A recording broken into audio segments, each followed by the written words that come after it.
Hi folks, Dennis here, and I've had a few requests for reloading 45 Colt cartridges using the Lyman Ideal 310 tool. Now, this is called the Lyman Ideal 310 tool because this was originally the 310 tool that was this particular one made around 1888. The Ideal Reloading Company was created in 1884. They had a #1 tool that also included a bullet mold to mold your bullets with. And then along around 1888, they came out with the 310 tool. And the 310 tool has been around that long. Now, in 1925, the Lyman company that we all know so well bought Ideal, and this became the Lyman Ideal 310 tool.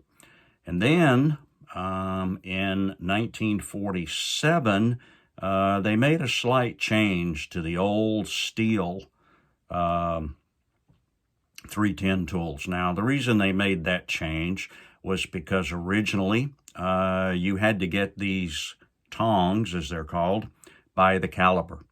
This one happens to be a 4440, and the 45 Colts are hard to find these days, but I was able to take this 4440 and get a reamer and ream the opening that the casing goes into, and only had to ream it about 1,000th or so, so that the 45 Colt case would fit in here.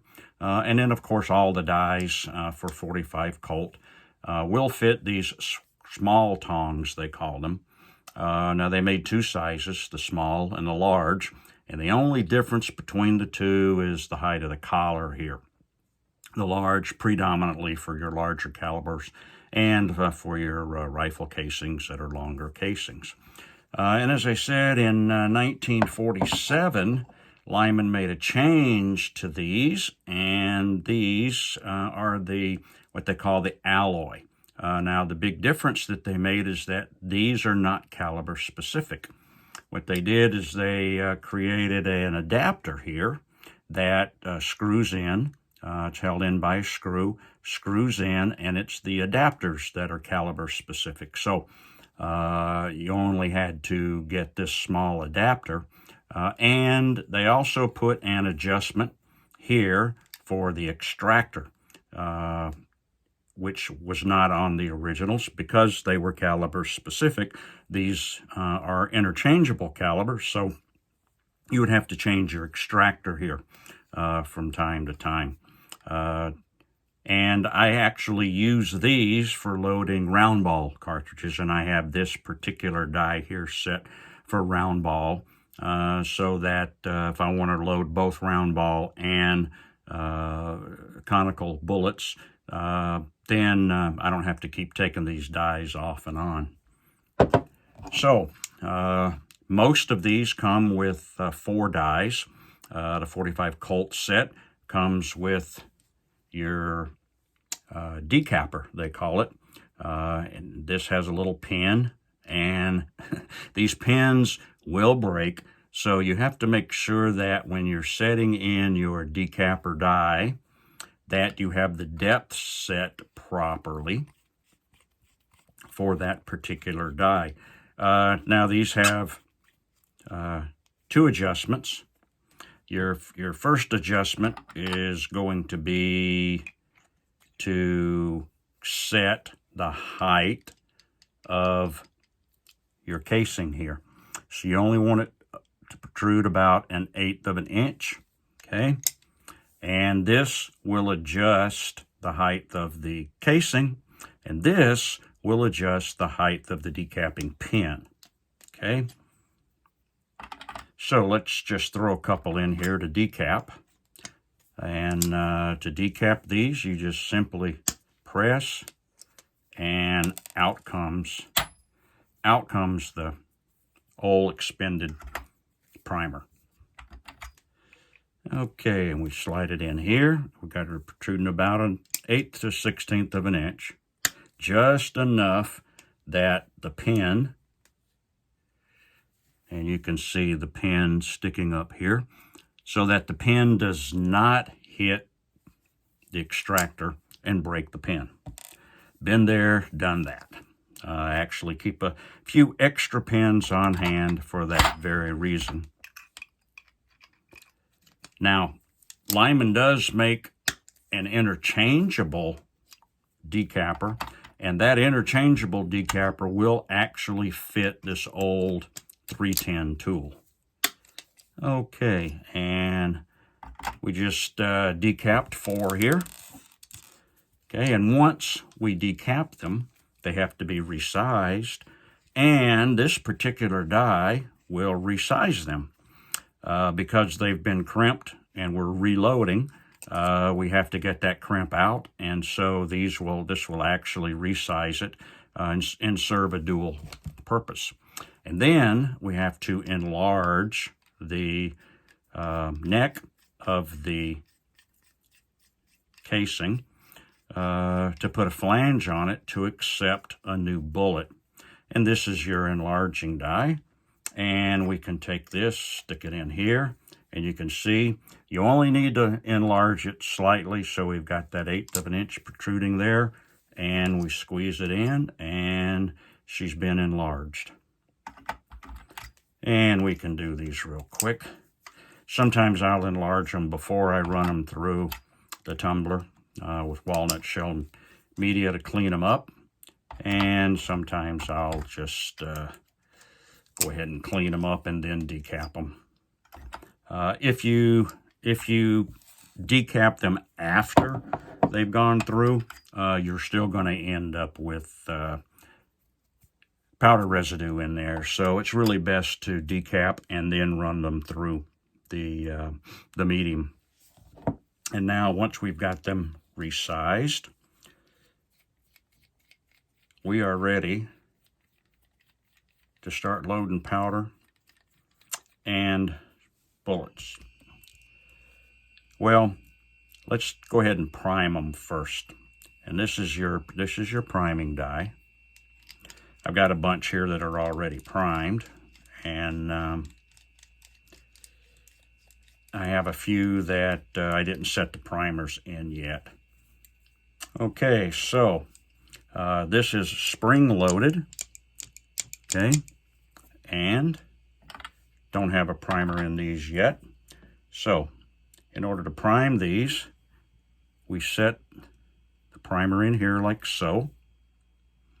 Okay, and then this has got a lip that we set the casing in, and as we set the casing, I don't like to put my fingers in front of the case, only because although I have never had it happen, if that primer decides that it wants to go off, my finger's not in the way. And if it does happen to go off while you're priming them, it's only going to shoot whatever's inside the primer out, but it's probably enough to burn your finger, if nothing else. And we did that one, and we got another one here, and we slip it in. Okay, and these primers go in real nice and easy. And I'm using CCI large primers here. And this is the last one. And we'll hold her in here, get her up nice and close so you can see her go in, and there we go. And then once we've got our casings primed, then we're ready to start loading them. I usually prime a whole bunch ahead of time. I got about 500 rounds here that are already primed. And now we put in our bullet loading die. And as I said earlier, we do need to set this to the depth of the particular casing that we're using here. Okay, and so I want to make sure I got about an 1/8 or about an 1/8 of an inch protruding, which we do. Okay, and you want that protrusion there so that when you get ready to crimp them, you got a good, nice, tight crimp. So we're ready to start loading powder now. And I'm using Alliant Black MZ in these. You can also load black powder. And actually the black powder load is 28 to 30 grains. The black MZ load is about 26 to 28 grains. You can load up to 30. And I'm actually loading 30. And I'm right on the border for the FPS for conversion cylinders, which is 850. You want to be 850 or less. And so I'm just right, and I'm using a brass funnel here. If you're using black powder, you definitely do not want to use plastic. You don't want any static electricity around. So I've got a 30 grain powder measure here that I'm loading. Okay. And right to the next one. And I've got her set here at 30 grains by volume. You do want to load these by volume. And with these substitutes, they are lighter in weight than black powder. And so you still want to use a volume equivalent in these.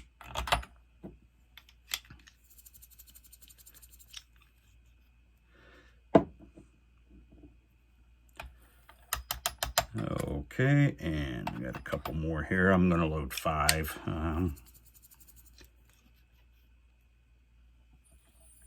And one more.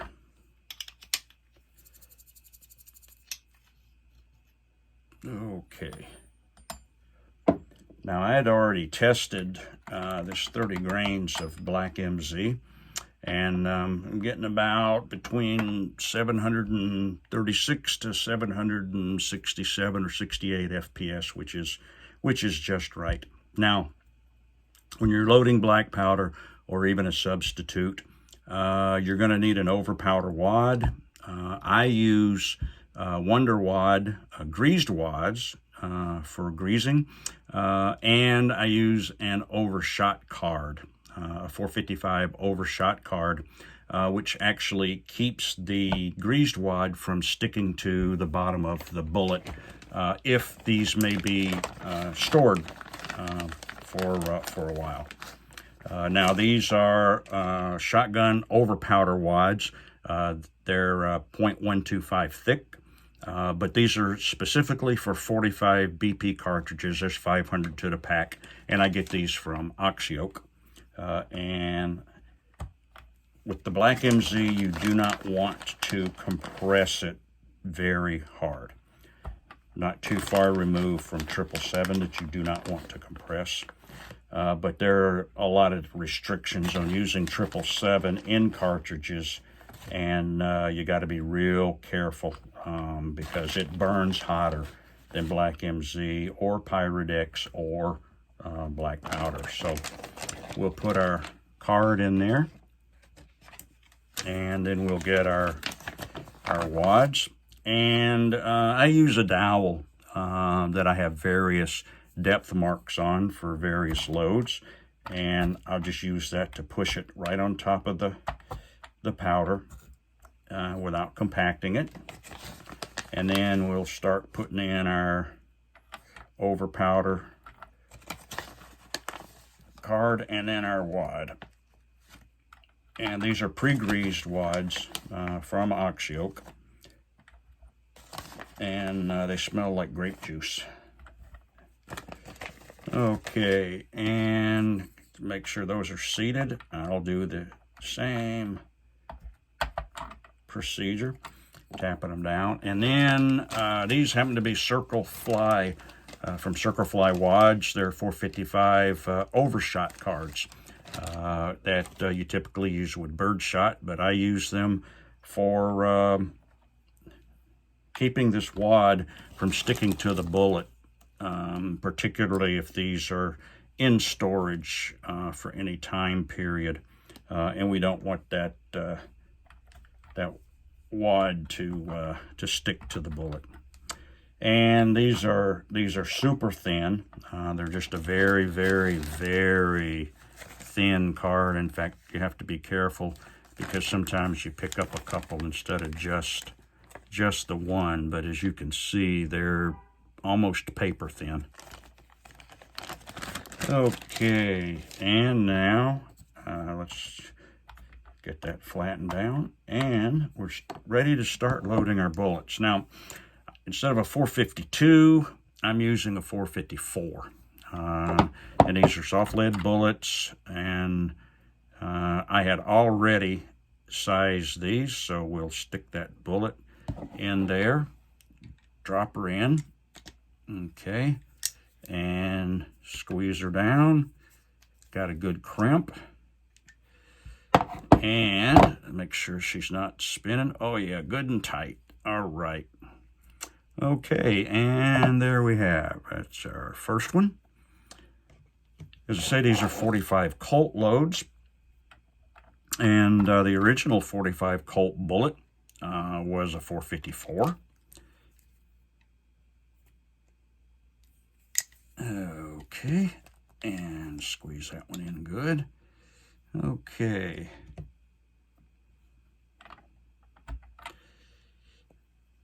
And drop her in. And squeeze her down. And you don't have to put a lot of pressure or stress on these, because remember, we don't want to compact that powder. And the nice thing about using the card and wad an overshot card is that they become our filler. We don't have to use any granular fillers that we would normally eat for breakfast. Okay, and there we go. We've got 5 nicely loaded 45 Colt cartridges.